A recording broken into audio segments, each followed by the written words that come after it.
అది 2001 సెప్టెంబర్ 6 గురువారం.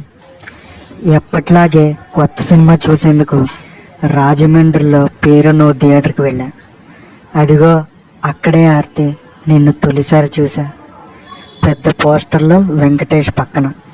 సినిమా పేరేమో కానీ నిజంగానే ఆ క్షణంలో నువ్వు నాకు నచ్చావు. షోకి కాస్త సమయం ఉండడంతో నిన్నే చూస్తూ నిల్చున్నా. ఆహా, ఏమి అందం! చంద్రబింబం లాంటి ముఖం, నిండైన నీ రూపం నన్ను కట్టిపడేశాయి. సరే, కొత్త అమ్మాయి కదా, కొన్ని రోజులు గడిస్తే మళ్ళీ మామూలే.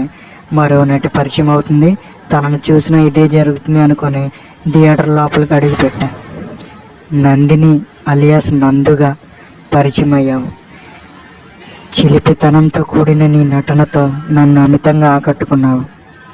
బయట వాల్ పోస్టర్లో నీ రూపుని అంతగా పొగిడిన నాకు తెరపై నీ తీరును చూసి నోట మాట రాలేదు. ఇంకో కొత్త నటి వస్తే ఇదే జరుగుతుందనే మాటను వెనక్కి తీసుకునేదాకా మనసు ఊరుకోలేదు. ఎందుకంటే సినిమా సగం పూర్తయ్యే లోపే నువ్వు అందరిలాంటి అమ్మాయి కాదనుకున్నాను. అద్భుతమైన నటివి అని ఫిక్స్ అయ్యాను.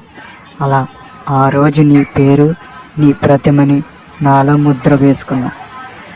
అది మొదలు నువ్వు లేక నేను లేను అనుకుంటూ నీ సినిమాలన్నీ చూసేవాడిని.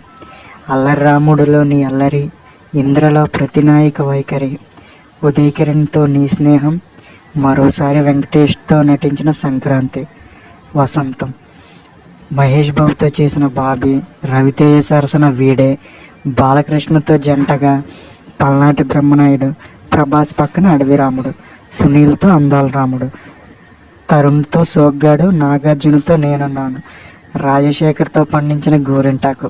ఇలా అటు కుర్రకారు హీరోలతో ప్రేమ కథలు, ఇటు సీనియర్ హీరోలతో వైవిధ్యభరిత పాత్రలతో అందుకున్నావు. నిన్ను నువ్వు నిరూపించుకున్నావు. ఇలానే నీ కెరీర్లో మరో స్థాయికి చేరుకుంటుందని ముచ్చపడిన మాకు నువ్వు లేవంటే ఆ బాధ ఎలా ఉంటుందో నీకు తెలుసా? అయినా అలా ఉన్నావు, ఇలా ఉన్నావు ఏంటి అని నిన్ను అడిగింది ఎవరు? నీకు ఆ శస్త్రచికిత్స గురించి చెప్పింది ఎవరు? ఆర్తి. అచ్చు తెలుగు అమ్మాయిలా ఇక్కడి వారి మనసులు దోచుకున్న నువ్వు ఎక్కడో అమెరికాలో అస్తమించడం ఏంటి ఆర్తి? నీ కోసం ఎదురు చూసే నాలాంటి అభిమానులు ఎంతోమంది ఉన్నారు. నీ నటన కోసం వెండితెర సైతం వేచి చూస్తుంది.